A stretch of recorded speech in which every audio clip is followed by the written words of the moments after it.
మీ పిల్లల భవిష్యత్తు కోసం హైదరాబాద్ లో the best school future spark international school.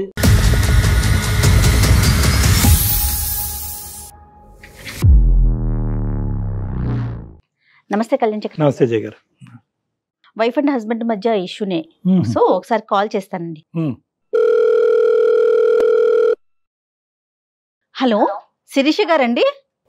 అవునండి, ఎవరు? నేను జయాని, అందమైన జీవితం ప్రోగ్రామ్ నుంచి కాల్ చేస్తున్నాను. మేడం, నమస్కారం మేడం. నమస్తే శిరీష. నమస్తే అండి. నాతో పాటు మరి డాక్టర్ కళ్యాణ్ చక్రవర్తి గారు కూడా ఉన్నారు, ఒకసారి మాట్లాడతారా? మాట్లాడతాను మేడం. రైట్. శిరీష నమస్తే అమ్మా. సార్ నమస్కారం సార్. ఎంత వయసు అమ్మా మీది? సార్ నాది వచ్చేసి 27 సార్. Okay okay. మ్యారేజ్ ఎంతకాలం అయిందమ్మా? సార్ నా మ్యారేజ్ అయ్యి 6 సంవత్సరాలు అవుతుంది సార్. పిల్లలు ఎవరు లేరు సార్. ఇంకా మీరు చదువుకున్నారా? నేను ఇంటర్ వరకు చేశాను సార్. సరే సరే. ఇప్పుడు జాబ్ ఏమైనా చేస్తున్నావు అమ్మా? లేదు సార్, నేను హౌస్ వైఫ్ నే సార్. చెప్పు నాన్న, సమస్య ఏంటో చెప్పు. సార్ నా సమస్య మీకు ఎలా చెప్పాలో నాకైతే అసలు అర్థం కావడం లేదు. అసలు నా ప్రాబ్లం ఏంటంటే మా ఆయన ఒకే ఇంట్లో ఉన్నా మాట్లాడాడు, ఏమంటారు, ఒకే ఇంట్లో ఉన్నా నన్ను అసలు పట్టించుకోడు. ఒంటరి దాన్ని, ఒక్కదాన్ని మాట్లాడితే గోడలతోనే మాట్లాడుకోవాలి నేను. అదేంటమ్మా, ఏంటి అసలు సమస్య? అంటే ఇద్దరి మధ్య ఉన్న గొడవ అయిందా? పెళ్లి చూపులకు వచ్చినప్పుడు నాకు తాగడం అంటే నచ్చదు. నేను తాగే వాళ్ళంటే, డ్రింకర్స్ అంటే నాకు చాలా భయం. ఓకే. తాగుతే ఎవరైనా తాగిన వాళ్ళని చూస్తే నాకు షివరింగ్ వచ్చేస్తుంది, నేను భయం వేస్తుంది నాకు. Okay okay. మా నాన్న తాగితే కూడా నేను అసలు ఇంట్లో వాళ్ళకు కనిపించను. ఒక 1 వీక్ వరకు మా నాన్న ముఖం చూడను నేను. అంటే చిన్నప్పటి నుంచి తాగుడు, నాన్న తాగటం, ఇంట్లో సమస్యలు, ఇటువంటి వాతావరణంలో పెరిగేవా శిరీష నువ్వు? అంటే మా నాన్న చాలా తాగుతాడు, మా అమ్మని ఎలా అంటే అలా మాట్లాడి తాగనప్పుడు మా నాన్న మమ్మల్ని ఎంత ప్రేమగా చూసుకుంటాడంటే. ఆ బాధల్లో పెరిగేవు. తాగనప్పుడు ఉండేటటువంటి తండ్రి, తాగిన తర్వాత ఉండే తండ్రుల మధ్యన ఉండే వ్యత్యాసం బాగా దగ్గర నుంచి చూడటం వల్ల పెళ్లికి ముందు అయితే మాత్రం ఖచ్చితంగా తాగేటటువంటి భర్త అయితే నాకు రాకూడదు అని అనుకున్నావు. ఆ కండిషన్ అతనికి చెప్పేవమ్మా? పెళ్లి ముందు అయితే నాకు అలవాట్లు లేవనే చెప్పారు సార్. సరే ఓకే. అలవాటు అయితే లేదు, ఎప్పుడు ముట్టుకోలేదు. సరే. ఒక రోజు తాగి వచ్చాడు సార్ ఆయన. ఎలా అంటే భయంకరంగా సార్. ఎంతకాలం అమ్మా పెళ్లి అయిన తర్వాత? ఎంతకాలానికి? సంవత్సరానికి సార్. 1 సంవత్సరానికి. ఓకే. అప్పటి వరకు తాగలేదు సార్. చాలా బాగా చూసుకున్నాడు. ఇద్దరు మంచిగా ఉన్నారు. లైఫ్ ని చాలా బాగా, ఏది అడిగినా సరే నాకు రిస్ట్రిక్షన్స్, నాకైతే ఎలాంటి రిస్ట్రిక్షన్స్ పెట్టలేదు. పెళ్లికి ముందు, పెళ్లి అయిన తర్వాత కూడా నాకు ఎలాంటి రిస్ట్రిక్షన్స్ పెట్టలేదు. చాలా బాగా చూసుకున్నారు. ఎప్పుడైతే ఆయన తాగొచ్చారో నాకైతే చచ్చిపోవడం అని అన్నంత భయం వేసింది సార్. ఆయన తాగి రావడం వల్ల, తాగి రావడం వల్ల, తర్వాత ప్రవర్తన వల్ల అమ్మా ఊగుతున్నాడు, ఊగుతూ పడిపోతున్నాడు, రోడ్డు మీద పడిపోతూ తూలుతూ వస్తున్నాడు సార్. నేను భరాయించుకోలేకపోయాను సార్ ఆయన ఆ సిచ్యువేషన్ లో చూసి. భయంకరమైన ఏడుపు. నాకు ఎవరు చెప్పుకోవడానికి లేరు, ఎందుకంటే నేను ఇక్కడ ఇంట్లో మేము సపరేట్ గా ఉంటాము. వీధిలో వాళ్ళందరూ చూస్తున్నారు నన్ను. అదేలే. పడిపోతూ తూలుతూ వస్తున్నాడు. బైక్ పార్కింగ్ కూడా చాలా భయంకరంగా, దెబ్బలు లేవు కానీ కింద పడితే దెబ్బలు తగులుతాయి అన్నంత భయంకరంగా తాగొచ్చాడు మేడం ఆయన ఆ రోజు. వీధిలోనే నేను మా ఏరియా గేట్ ముందే నేను ఆయనను నిలదీశాను కాలర్ పట్టుకొని. ఎందుకు నువ్వు తాగొచ్చావు? తాగనని చెప్పావు కదా, నువ్వు పెళ్లికి ముందు ఇచ్చిన నాకు మాట ఏంది అని గట్టిగా కాలర్ పట్టుకొని అడిగేసరికి నన్ను కొట్టాడు మేడం. అందరూ ఒక్కొక్కరు ఒక్కొక్క మాట అంటున్నారు. నేనేదో తప్పు చేశానని, ఎంత టార్చర్ పెడుతుందో అని. తాగి రాని మనిషి, ఎప్పుడు తాగి రాని పర్సన్ ఇప్పుడు తాగొచ్చాడు అని అనేసరికి నేను జీర్ణించుకోలేకపోయాను. ఇంకొకటి ఏంటంటే, నేను ఫ్యూచర్ పైన నాకు చాలా ఆశలు ఉన్నాయి. నా భర్త ఇలాంటి తాగొస్తే చిన్న చూపు చూస్తారేమో. మా అమ్మని ఎంత వేధించాడో నాకు తెలుసు మా నాన్న. ఇంకా వీధులలో తాగి కొట్లాడుకోవడము రోడ్డు పైన. కాదు శిరీష, ఒక మగాడు ఒక్కసారి తాగొచ్చి తూలుతూ బయట ఏదో పరువు తీసే విధంగా ప్రవర్తించినంత మాత్రాన నీ భవిష్యత్ అంతా కూడా అన్యాయం అయిపోతుందమ్మా. సార్ ఒక్కసారి తాగినోడు రేపు తాగడానికి మళ్ళీ ఎవరు చెప్తారు సార్? పర్మిషన్ ఇచ్చాను కదా అని రేపు తాగకుండా ఉంటాడా సార్ ఆయన? అది తొందరపాటు చర్య. దాని నుంచి నువ్వు రియలైజ్ అయ్యావా, లేదంటే ఇప్పటికీ కూడా నేను రియాక్షన్ కరెక్టేనండి అని అనుకుంటున్నావా? నేను రియలైజ్ అయ్యాను సార్. ఫస్ట్ అయితే రియలైజ్ అయ్యాను. తర్వాత ఏమైంది? అయితే నేను ఇమ్మీడియట్ గా మా తమ్ముడికి కాల్ చేశాను. కాల్ చేసి వాడు ఇమీడియట్ గా ఒక 10 మందిని వేసుకొని వచ్చాడండి. అంటే నువ్వు చెప్పడానికి కారణం ఏంటమ్మా? నీ బాధ పంచుకుందామన్నా, లేదంటే అతని చేత మీ ఆయన్ని చిత్తకూడదామన్నా? అంటే అక్క కదా సపోర్ట్ ఇస్తాడు కదా. నేను చాలా అంటే చాలా వాళ్ళ చేతులలో ఒక బంగారు బొమ్మలాగా పెరిగాను సార్. ఈ 10 మంది ఏం చేశారు? వాళ్ళైతే ఎవరు ఆయననైతే ఏమనలేదు, తీసుకెళ్లి పోలీస్ స్టేషన్ లో పెట్టారు సార్.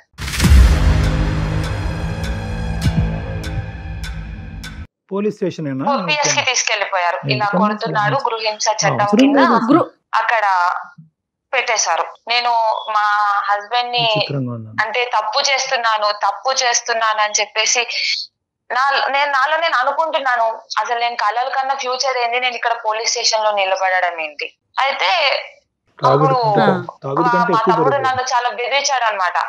కేసు పెట్టు, నిన్ను ఎట్లా పెంచుకున్నాం మేము, నువ్వు ఏంది ఇట్లా అది ఇది అని చెప్పేసి చాలా అంటే కళ్ళతో చూపుతో బెదిరిస్తే ఒక పక్క మా ఆయనని చూడాలా లేకపోతే వీడిని చూడాలా నాకు అర్థం కాలేదు. ఆ సెకండ్ లో నేను ఇమీడియట్ గా ఇంకా ఎఫ్ఐఆర్ ఫైల్ చేయగానే పోలీసులు 2 దెబ్బలు కొట్టారండి మా హస్బెండ్ ని.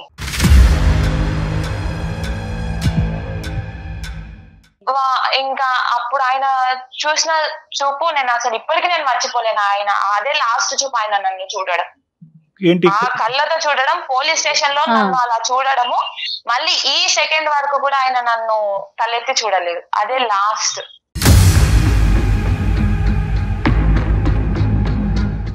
మీ ఇద్దరి మధ్యన ఫిజికల్ బాండింగ్ అనేది కూడా ఏమీ లేదు సార్. నేను కాఫీ ఇస్తే కాఫీ కప్పు తీసుకుంటే హ్యాండ్ ఎక్కడ టచ్ అవుతాడు అని కూడా ముట్టుకోడు సార్. ఫుడ్ వడ్డించుకుంటాడు, నీ చేత ఫుడ్ వడ్డిస్తాడు, అది కూడా బయటనా? ఒక 10 రోజులు నేను ఆయనకు ఫుడ్ పెట్టాను సార్. అంతే. ఆ పోలీస్ స్టేషన్ నుంచి వచ్చిన తర్వాత తినలేదు ఆయన.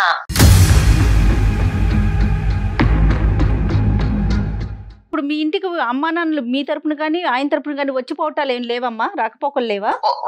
వాళ్ళ ఇంట్లో వాళ్ళు వస్తారు. మా అమ్మ వాళ్ళైతే ఎప్పుడైనా ఒకసారి వచ్చి ఇట్లా వెళ్ళి అట్లా వెళ్ళిపోతారు. కాకపోతే వాళ్ళు ఉన్నప్పుడు కూడా లేట్ నైట్స్ రావడమే.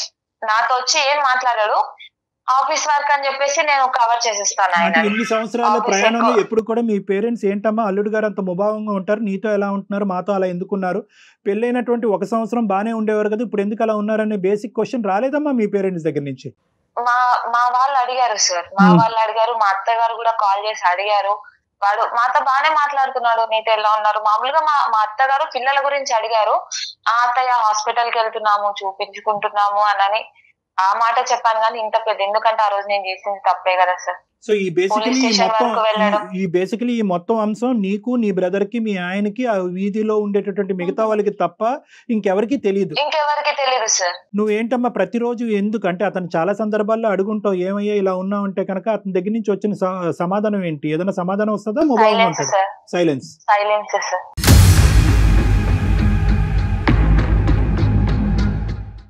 మరి నువ్వు ఏ ఆశతో అమ్మా, అంటే ఏంటి నీ ఆశ ఏంటి? రానున్న రోజుల్లో మనిషి మారుతాడన్నా ఏంటి నీ ఆలోచన ఏంటి, కోరిక ఏంటి? మనిషి మారుతాడనే నమ్మకం ఉంది సార్. ఎందుకంటే 1 ఇయర్ ఆయనతో కలిసి సంసారం చేశాను కదా సార్. ఆ బాండింగ్ నాకు ఇంకా ఇప్పటి వరకు గుర్తుంది కదా సార్. అదే ఆ బాండింగ్ నువ్వు కాలర్ పట్టుకున్నప్పుడు నీకు గుర్తుకు రాలేదు, పోలీస్ స్టేషన్ తీసుకెళ్ళినప్పుడు గుర్తు రాలేదు, మీ బ్రదర్ ని పిలిచి కొట్టించినప్పుడు గుర్తుకు రాలేదు. ఎలాంటి సిచ్యువేషన్స్ లో పెరిగాను మీకు చెప్తున్నాను కదా సార్. నేను మా ఇంట్లో నేను తాగితేనే నేను అసలు ఉండలేను సార్. నేను మా డాడీతో ఒక 1 వీక్ వరకు మాట్లాడాను. ఇంట్లో ఏదైనా చిన్న పార్టీస్ జరిగితేనే నేను అసలు నా రూమ్ లో నుంచి బయటికి రాను, నాకు ఆ స్మెల్ పడదు. తాగిన తర్వాత మన లోకంలో ఉంటారు, వాళ్ళది డిఫరెంట్ ఆఫ్ వే, వాళ్ళు ఏం చేస్తారో వాళ్ళకి అర్థం కాదు. అంటే ఏంటంటే నేను బంగారంగా పెరిగాను, మా నాన్న తాగొచ్చినా కూడా అద్భుతంగా బాగా చూసుకున్నారు నన్ను అంటే కనుక ఎస్ ఇది ఇంకా బంగారమైన జీవితం ఏమో, ప్రొవైడెడ్ నువ్వు ఇంకొక అవకాశం ఇచ్చుంటే. నువ్వు ఆ అవకాశం ఇవ్వాలని ఆలోచించలేదు, తొందరపడ్డావు. ఒక్కసారికే మీరు ఎక్స్ట్రీమ్ గా బిహేవ్ చేసేసారు కదా. అంటే కెటాస్ట్రాఫిక్ థింకింగ్ అంటారు మేడం చాలా మంది ఆడవాళ్ళు. ఇప్పుడు వాళ్ళెవరో పార్టీ ఇచ్చారని తాగొచ్చారు, రేపొద్దున 10 సార్లు పార్టీ రేపొద్దున రాకుండానే అమ్మ రేపొద్దున వస్తే కనుక, రేపొద్దున ఇలా అవుతే కనుక, రేపొద్దున భవిష్యత్తు ఇలా అవుతాయి. ఈ ఊహాజనకమైనటువంటి ఆలోచన వాస్తవానికి నిజం అవుతుందో లేదో గానీ అది జరగకముందే నీ జీవితాన్ని ఈ రోజు నాశనం చేసుకుని ఎదుర్కొంటూ కూర్చున్నావు. 5 సంవత్సరాల నుంచి నువ్వు ఒంటరిగా మిగిలిపోయావా లేదా చెప్పండి. దీన్ని కెటాస్ట్రాఫిక్ ఒంటరితనం, మనిషి ఉండి ఒంటరితనం, అది ఇంకా దరిద్రం. ఎవరు లేకపోతే ఎవరు లేరు అని అనుకోవచ్చు, కళ్ళెదురుకుంటా మనిషి ఉండి అంతకు ముందు 1 సంవత్సరం పాటు అద్భుతంగా జీవితాన్ని అనుభవించిన నువ్వు ఈ రోజు మనిషి ఎదురుగుంటా ఎలా మారిపోయాడు అని చూసినప్పుడల్లా నీకు ప్రతిరోజు ఒక కత్తిపోటు లాంటిదే. చాలా మంది ఆడవాళ్ళకి ఒక్క పాయింట్ చెప్తాను, తర్వాత నువ్వు చెప్పి కానీ ఉన్న పరిస్థితి బట్టి ఆలోచన కొనసాగాలి అని అంటూ ఉంటాం. దీన్ని యాంగ్జైటీ థింకింగ్ కింద మారకూడదు, కెటాస్ట్రాఫిక్ థింకింగ్ అంటారు. ఏదో ఒక ఆలోచన, ఇప్పుడు ఒకటి సంఘటన కనిపించింది నీ కళ్ళెదురుగుంట, దాన్ని ఏంటంటే ఆ సంఘటన చుట్టూరునే నీ ఆలోచన ఉండాలి. కానీ ఈ సంఘటనకి, గతంలో నీ జరిగినటువంటి సంఘటనకి, నీ ఎదురింటి పక్కింటి ఆంటీ ఇంట్లో జరిగినటువంటి సంఘటనలకి ముడి పెట్టకూడదు. దీన్ని భిన్నంగా చూడాలి. దీన్ని అక్కడ చాకచక్యంతో, ఆలోచన శైలితో దీనిగానే మార్చుకోవాలి. కానీ అమ్మో మా నాన్న అలా ఉన్నాడు కాబట్టి నా భర్త ఇలా అయిపోతాడేమో, అమ్మో నా భవిష్యత్తు అలా అయింది కాబట్టి ఇప్పుడు నా భవిష్యత్తు ఎలా అయిపోతుందని చెప్పి దీనికి ముడిపడితే కనుక జీవితాంతం భయపడుతూనే సస్తామమ్మ. ఇలా అయిపోతుంది పరిస్థితి. సరే, ఇంతవరకు నేను చెప్పా. మా తరపున నీకు ఎటువంటి సహాయ సహకారాలు చేయగలం. మీరు కౌన్సిలింగ్ ఇస్తారు కదా సార్, ఆయనతో ఒకసారి మీరు మాట్లాడి చూడండి. నాకైతే ఇప్పటి వరకు ఏం మాట్లాడలేదు. నా ఫోన్ ఎత్తారు, నా మెసేజ్ కి రిప్లై ఇవ్వరు. ఆయన వైపు నుంచి ఎలాంటి ఆన్సర్ కావాలి అని మీరు ఎక్స్పెక్ట్ చేస్తున్నారు? ఏం కోరుకుంటున్నారు మీ హస్బెండ్ వైపు నుంచి? మళ్ళీ కలిసి జీవిస్తామని ఒక చిన్న కాదమ్మా శిరీష, ట్రై చేద్దామని చెప్పి శిరీష ఒకసారి మాట్లాడదాము. కానీ ఇప్పుడు డాక్టర్ గారు మాట్లాడిన తర్వాత ఒకసారి గానీ లేకపోతే మీ తప్పు గానీ మీరు ఒప్పుకుంటారా? మరి ఒప్పుకుంటాను మేడం, ఖచ్చితంగా ఒప్పుకుంటాను. ఇలాంటి సమస్య వచ్చినప్పుడు భార్యాభర్తలుగా మీరిద్దరు సెట్ చేసుకోండి. మీ ఇద్దరు సమస్య సెట్ అవ్వకపోతే తల్లిదండ్రుల వరకు వెళ్ళండి, తల్లిదండ్రుల వరకు సెట్ అవ్వకపోతే పోలీస్ స్టేషన్కి వెళ్ళండి అని చెప్తా ఉంటాం. నువ్వేం చేసావంటే ఇక్కడి నుంచి అక్కడ దుంకావు. సో ఈ రోజు ఎటువంటి పరిస్థితి వచ్చింది అంటే కనుక, అమ్మో పోలీస్ స్టేషన్కి ఈడ్చుకుని వెళ్ళినటువంటి నా భర్త రియాక్షన్ 5 సంవత్సరాల పాటు వనవాసం చూశాను కదా నేను. అలాంటిది ఇప్పుడు మళ్ళీ తల్లిదండ్రులు తీసుకెళ్తే కనుక ఇంకెలా ఉంటుందనే పరిస్థితి. బేసిక్ అంటే ఏదున్నా కూడా చిన్న ముళ్ళు గుచ్చుకున్న, అమ్మ నాకు ముళ్ళు గుచ్చుకుందని చెప్పేటటువంటి అవకాశం కూడా ఈరోజు నీకు లేకుండా పోయింది. దానివల్లే ఈరోజు మా సహాయ సహకారాలు తీసుకోవడానికి ట్రై చేస్తున్నాం. ఒకటమ్మా, ఇక్కడ మనం ఏం చేద్దామంటే కనుక, నువ్వు అపాలజీ చెప్పినా ఏం చెప్పినా కూడా ఫస్ట్ అతని మనసులో ఎక్కడ గాయపడింది అనేది ఫస్ట్ మనం తెలుసుకోవటం ఇంపార్టెంట్. సో అతనికి ఒకసారి అవకాశం ఉంటే ఫోన్ ఇవ్వండి అమ్మా, మాట్లాడదాం. కాల్ చేస్తారా మరి మీరు? మేడం నేను కాల్ చేస్తే లిఫ్ట్ చేయడు మేడం. నేను నెంబర్ చెప్తాను మేడం. రైట్, ఒకసారి నేను కాన్ఫరెన్స్ లో పంపించండి, నేను కాన్ఫరెన్స్ లో తీసుకుంటా.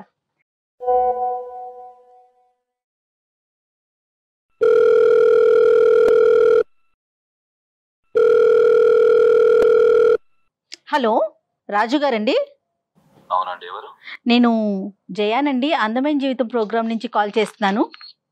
చెప్పండి. నాకెందుకు కాల్ చేశారు? ఏం లేదు రాజు గారు, శిరీష గారు మీ వైఫ్ మాకు ఒక మెయిల్ పెట్టారు. అవును, మా వైఫ్ అండి. ఎస్. ఒకసారి నాతో పాటు డాక్టర్ కళ్యాణ్ చక్రవర్తి గారు కూడా ఉన్నారు. ఓకే. జస్ట్ ఒక విషయం మీతో మాట్లాడదాం అన్నట్లుగా కాల్ చేశాను. జస్ట్ మినిట్ అండి. ఏం మాట్లాడాలండి? రాజుగారు నమస్తే అండి. రాజుగారు నమస్తే. డాక్టర్ కళ్యాణ్ చక్రవర్తి అండి. మీరు వర్క్ లో ఉన్నారా? పర్లేదు, చెప్పండి.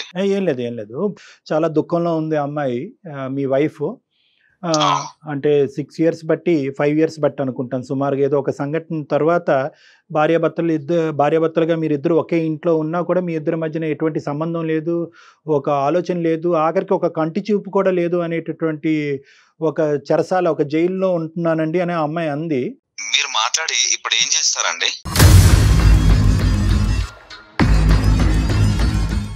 నేనేం చేస్తానని అనట్లేదు రాజుగారు. నేను ఏమంటున్నానంటే 5 సంవత్సరాలు బట్టి కనుచూపు కూడా మాట పక్కన పెట్టండి, కనుచూపు కూడా లేనటువంటి భర్త, నేను దగ్గరికి వస్తేనే చేదరించుకునే భర్త, నా చేతి వంట గాని నా కాఫీ మంచినీళ్ళు కూడా తాగినటువంటి భర్త, ఏ కారణం చేత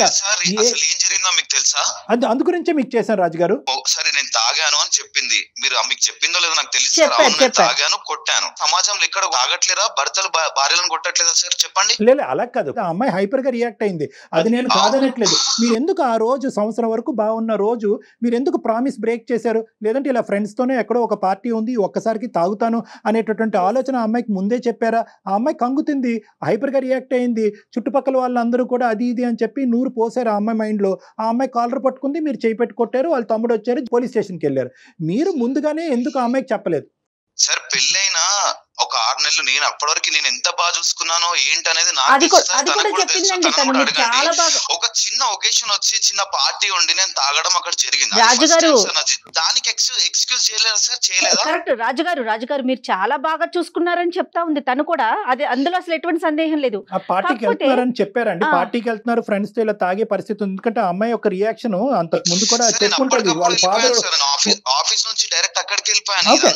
ఇప్పుడు చెప్పే అవకాశం లేదు. అర్థం చేసుకొని చెప్దామని నేను అనుకునే గ్యాప్ లోనే ఓపిక అనేది ఒకటి ఉంటుంది సార్. అది లేనప్పుడే ఏదో ఇలా జరుగుతుంది. కానీ ఒకే అంశం నేను అడుగుతానండి, అంటే ఒకే అంశం, నేను ఒక సింగిల్ క్వశ్చన్ అడుగుతాను, తర్వాత మీరు కంటిన్యూ చేద్దరు. కానీ రాజు గారు, మీ భార్య పెళ్లికి ముందు మీతో చెప్పినప్పుడు ఈ తాగుడంటే సిగరెట్ అంటే నాకు అసహ్యం, ఎందుకంటే దానికి ఉన్నటువంటి బలమైనటువంటి కారణం మా నాన్న తాగినప్పుడు, మా అమ్మ నాన్న తాగి కొట్టుకుంటున్నప్పుడు అది చూడలేక ఇంకా జీవితంలో దాన్ని తాగేటటువంటి వ్యక్తి నాతో పాటు ప్రయాణం చేయకూడదు అనేటటువంటి ఉద్దేశం, ఆ ప్రామిస్ మీ దగ్గర నుంచి తీసుకుందా లేదా? నెంబర్ 1.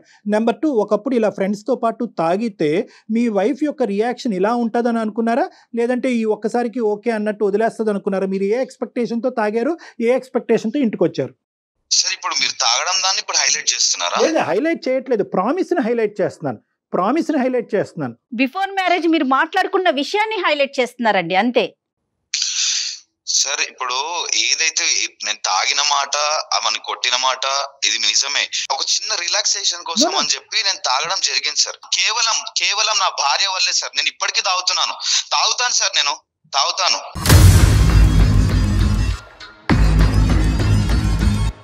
ఎందుకంటే నా మనసు సార్ ఎంత కృంగిపోయిన ఆ సిచ్యువేషన్ లా అసలు నాకు తెలుసు సార్. అది సాటి మొగాడిగా నేను మీకు చెప్పాల్సిన అవసరం లేదు సార్.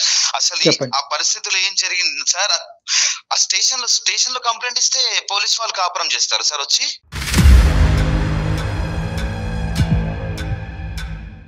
స్టేషన్ లో కంప్లైంట్ ఇచ్చింది, వాళ్ళ మధ్యలో నన్ను నిల్చోబెట్టింది, అతను నా మీద నా కాలర్ పట్టుకున్నాడు, నన్ను గెంటేశాడు. అంతమంది ముంగడ నా పరువు పోయింది, నా ఇజ్జత్ పోయింది. ఇప్పుడు సార్ ఒక్కటి సార్, పరువు అన్నా ప్రాణం అన్నా రెండు ఒకటే సార్ నా దృష్టిలో. పోతే తిరిగి రావు సార్, మళ్ళీ తిరిగి రావు అవి. ఆ టైంలో ఎంత సఫర్ అయ్యానో, ఎంత బాధపడ్డానో నాకు తెలుసు సార్, నాకు తెలుసు. కరెక్టే, కానీ అదే మనసులో ఉంచుకొని నేను ఇలాగే ఉంటాను అంటే అది వైఫ్ అండ్ హస్బెండ్ రిలేషన్ కదండి, ఫ్రెండ్స్ కాదు కదా. For example first of all ఏంటంటే అతను ఎందుకు ఇలా చేశాడు, ఎందుకు ఇలా ప్రవర్తించాడు అనేది, ఆ అమ్మాయి ఎలాగైతే కనుక ఎందుకు నా భర్త ఇలా ప్రవర్తిస్తున్నాడు అనే సమాధానం గురించి వెయిట్ చేస్తుందో, ఇతను కూడా ఏంటంటే ఇతని ప్రవర్తనకి ఒక సమాధానం చెప్పాలి అనే విధంగా ఇంతకాలం వెయిట్ చేస్తున్నాడు. సో ఏంటంటే first of all first section ఏంటంటే కనుక, ఎందుకు ఇతను రాక్షసుడా, ఇతను ఏమైనా శాడిస్టా, అందరినీ ఇలా ఆడుకు చంపే దొబ్బే వ్యక్తి అయితే కాదు కదా. సో ఫస్ట్ ఆఫ్ ఆల్ ఏంటంటే ఎందుకు నా మనసు, అతను ఒక చాలా మంచి మాట అన్నాడు, నా యొక్క సెల్ఫ్ రెస్పెక్ట్ అయినా నా ప్రాణం అయినా ఒకటే, సెల్ఫ్ రెస్పెక్ట్ పోయిన రోజు నా ప్రాణం కూడా పోయినట్టే అని చెప్పి. ఫస్ట్ ఆఫ్ ఆల్ ఏంటంటే అతను ఎంత గాయపడ్డాడు అనేది మనం విన్న తర్వాత ఆ గాయానికి మందు ఏంటి అనేటటువంటిది నెక్స్ట్ ఫేజ్ లో వస్తుంది. అతను ఎందుకు ఆ గాయానికి మందు అడుగులు. రైట్, మరి ఒకసారి శిరీషని కూడా లైన్ లోకి తీసుకుందామా రాజు గారు? దేనికండి అవసరం లేదు, నేను మాట్లాడనండి. మాట్లాడేవాడిని అయితే అప్పుడే మాట్లాడేవాడిని, నేను మాట్లాడను. ఒకసారి మాట్లాడితే కదా సమస్యకి పరిష్కారం. మీరు పరిష్కారం వైపు ఆలోచించట్లేదు అసలు. రాజుగారు ఏం ఆలోచించాలండి, 6 సంవత్సరాల నుంచి నేను ఒంటరిగా. రాజుగారు ఒక్క నిమిషం రాజుగారు, ఈ రోజు ఒక్కొక్క మెట్టు నా చేయి పట్టుకుని నిదానంగా ఎక్కించేస్తున్నారు డాక్టర్ గారు అని మీరు అనుకోవద్దు. నేను అనేది ఏంటంటే ఈరోజు మీరు ఎంత క్షోభను అనిపిస్తున్నారు, ఆ అమ్మాయి ఒక్కతే అనుకుంటుంది నేనే నరకం అని, మీరు ఎంత క్షోభను అనిపిస్తున్నారు ఒకే ఇంట్లో ఉంటూ పక్కన ఆడదాన్ని పెట్టుకుంటూ ఆ అమ్మాయి కళ్ళ వైపు చూడకుండా ఆ అమ్మాయిని తాకకుండా, ఇది కూడా నరకమేనండి. అందుగురించి ఇందాక జయ గారికి చెప్పాను, ఇది 2 రెట్లు నరకం, అది ఒక నరకం అయితే ఇది 2 రెట్లు నరకం. అట్లీస్ట్ ఎవరికి వాళ్ళు అనుభవిస్తున్నారండి, ఆ అమ్మాయికి ఆ అమ్మాయి, ఈ అబ్బాయికి ఈ అబ్బాయి. అందుగురించి ఈ మౌన పోరాటం ఇక్కడతో ఆగాలి. ఏ కారణం చేత ఇరువురు బాధపడుతున్నారన్నది చూడాలి, సమస్యకు పరిష్కారం సంగతి తర్వాత చూద్దాం. అసలు మీరు ఏ కారణం వల్ల మీరు ఎలా ప్రవర్తిస్తున్నారు, ఆ అమ్మాయి ఈ సమస్యకి పరిష్కారం ఏమైనా వెతికి పట్టుకోగలదా? కారణం ఏంటో మీరు అడిగారు, నేను మీకు చెప్పాను. మళ్ళీ ఆమెతో మాట్లాడమంటే ఈ పెళ్లికి ఒక మీనింగ్ ఉంది. ఈ పెళ్లికి ఒక సమస్యకి పరిష్కారం కావాలంటే ఒక సమాధానం కావాలి. ఆ సమాధానం అనేది ఇరువురు పంచుకోవటం అనేటటువంటిది ఆ పెళ్లికి గౌరవం. ఇది ఒక పవిత్రమైనటువంటి బంధం. దీంట్లో ఏంటంటే మీ సమాధానం, ఎందుకంటే ఈ ఒక్క ఆస్పెక్ట్ తప్ప మీ ఇద్దరి మధ్యన ఏమీ లేదు నాన్న. మీ ఇద్దరి మధ్యన ఇంకొక ఆస్పెక్ట్, ఇంకొక ఇష్యూ ఏమీ లేదు. పెద్దలు బాగానే ఉన్నారు, పిల్లలు అందరూ బాగానే ఉన్నారు. ఒక్క సంఘటన జీవితాన్ని మార్చేసింది. సో కాబట్టి ఏంటంటే దీని పరిష్కారం వైపు తర్వాత చూద్దాం. ఫస్ట్ మీరిద్దరు ఒకరికొకరు సమాధానం చెప్పుకోండి. ఫస్ట్ ఆ అమ్మాయి ఏం చెప్తుందో వినండి. ఆ అమ్మాయితో మాట్లాడటం మీకు ఇష్టం లేకపోతే మేము ఆ అమ్మాయి మాటను మీకు మీడియేట్ చేస్తాం. ఒక్కసారి ఫోన్ కలవడానికి అవకాశం, ఫోన్ కలుపుతాం, ఎస్ పెడదాం, పెట్టి ఆ అమ్మాయి ఆలోచన ఏంటో మీరు వినండి, మీ ఆలోచన అమ్మాయికి చెప్పండి. ఒక్కసారి అవకాశాన్ని ఇవ్వండి ప్లీజ్, మై రిక్వెస్ట్. సరే పెట్టండి. థ్యాంక్ యూ నాన్న, thank you for allowing that.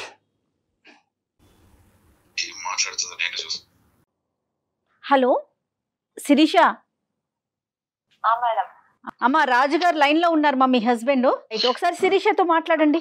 అమ్మ శిరీష నువ్వు మాట్లాడమ్మా, మీ ఆయనతో చాలా కాలం అయింది కదా మాట్లాడి. ఒకసారి మాట్లాడి, నీ మనసులో ఉన్న బాధ ఏంటో. అతను చాలా కష్టం మీద మనకి పర్మిషన్ ఇచ్చారు, ఒకసారి మాట్లాడు. హలో, చెప్పు. ఎందుకు మాట్లాడడం లేదు రాజు? నేను చేసిన తప్పేంది రాజు? నీకు తెలియదా? నేను చెప్పాలా నీకు మళ్ళీ? నేను ఏం చేశా రాజు? నేను నీకు ఫస్ట్ పెళ్లికి ముందే చెప్పాను కదా రాజు, నాకు తాగితే నచ్చదు అని. తాగితే నేను బరాయించుకోలేను, తట్టుకోలేను అని కూడా చెప్పాను కదా రాజు. అయితే ఆ మాత్రం అంటే తాగినందుకు ఆ మాత్రం దానికి స్టేషన్ దాకా వెళ్ళిపోతావా? మీ ఇంట్లో మొత్తం చెప్పి ఇజ్జత్ మొత్తం తీయడానికి రెడీ అయిపోతావా? రాజు, నేను ఇంట్లో వాళ్ళకి మా తమ్ముడికే కదా రాజు చెప్పింది, మా ఇంట్లో వాళ్ళకి ఎవరికి చెప్పాను. అవును, మీ తమ్ముడు ఏమన్నా నాకు అర్థం కాదు అసలు ఏంది, మీ తమ్ముడు ఏమన్నా అనుకుంటుండా లేకపోతే ఏంది? మీ తమ్ముడిని చెప్పుడు ఏంది నువ్వు? మీ తమ్ముడు నాకు ఫోన్ చేసి మా అక్కని ఇట్లా చూసుకుంటలేమంట ఏంది ఇవన్నీ? నన్ను అడుగుతాడా మీ తమ్ముడు? ఎన్ని సంవత్సరాలు అయింది రాజు నువ్వు నాతో మాట్లాడక? ఒక్కసారైనా నాతో మాట్లాడాలని లేదా నీకు? మస్తు అమాయకంగా మాట్లాడుతున్నావు, ఏం తెలియనట్టు. అబ్బా, అవార్డు ఇవ్వచ్చు నీకు. ఏం గుర్తు అంతే మర్చిపోతారేంది? నాకు అర్థం కాదు మనుషులు.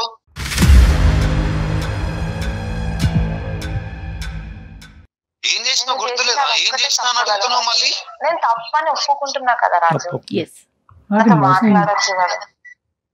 ఇగో చూడు శిక్ష, నేను మాట్లాడేవాడిని అయితే నేను ఇంట్లోనే నీతో ఆ రోజే అప్పటికప్పుడు సాల్వ్ అయిన రోజే నెక్స్ట్ రోజే నేను మాట్లాడేవాడిని.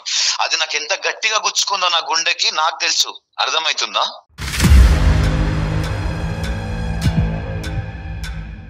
సారీ చెప్తున్నాను కదా రాజు, ఆ రోజు తప్పు చేశాను. నేను ఆ రోజు అలా రియాక్ట్ అయ్యాను.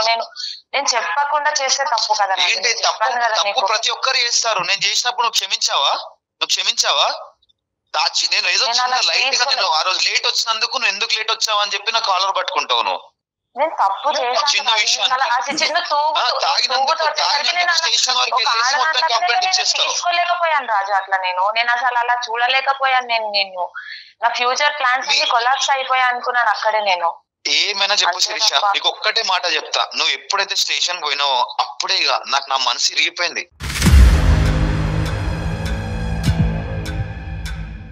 నీ అసలు ఎటువంటి ప్రేమ గాని చూపిద్దామన్నా రావట్లేదు. అసలు ఏం చేయాలో అర్థమైతలేదు. నువ్వు తప్పు నాదే రాజు, సారీ. నువ్వు ఏమైనా చెప్పు. ఏం సారీ? సూదితో గుచ్చి అయ్యో తగిలిందా సారీ అంటే ఇన్ని రోజులు బట్టి నీకు రానటువంటి ఒక అవకాశం వచ్చింది. నీ భర్త నీతో మాట్లాడుతున్నాడు. ఇది ఒక బంగారం అవకాశం, దీన్ని సద్వినియోగం చేసుకోవాలి. కాబట్టి మేము అనుకున్నట్టే నువ్వు ఒక అడుగు ముందుకేసి అపాలజీ చెప్తున్నావు, సంతోషం. దీన్ని అన్కండిషనల్ అపాలజీ అంటారు. ఓకే, అన్ని విధాలుగా నా తప్పు అయ్యింది కాబట్టి నా తప్పు నేను తెలుసుకున్నాను, నేను హైపర్గా రియాక్ట్ అయ్యాను, అలా రియాక్ట్ అవ్వకుండా ఉండవలసింది, మా బ్రదర్ని ఇన్వాల్వ్ చేయకుండా ఉండవలసింది, పోలీస్ స్టేషన్కి వెళ్లకుండా ఉండవలసింది అనే విధంగా నువ్వు ఫస్ట్ అది ఒప్పుకోవాలి. అది మనస్ఫూర్తిగా, మా గురించి కూడా కాదు, సుమన్ టీవీ గురించి, అందమైన జీవితం గురించి కాదు, అది మనస్ఫూర్తిగా నువ్వు అది చెప్పాలనుకుంటే ఫస్ట్ ఆ ఆస్పెక్ట్ చెప్పు. తర్వాత నువ్వు ఏం చేస్తే కనుక రాజు మళ్ళీ ముందుకు వచ్చి నీతో పాటు ప్రయాణం కొనసాగిస్తాడన్నది నెక్స్ట్ అడుగుదాం. నీ కోసం, నీ కుటుంబం, నీ సంసారం కోసం అమ్మా, అది దృష్టిలో పెట్టుకొని మాట్లాడు. రాజు చెప్పు. రాజు సారీ రాజు. దేని ఏం సారీ? వాడు నిజంగా పోలీస్ స్టేషన్ వరకు పోతాడని నేను అనుకోలేదు రాజు. నువ్వు లేవా స్టేషన్ లో? నువ్వు లేవా? నువ్వే కదా వచ్చి ఇచ్చింది కంప్లైంట్.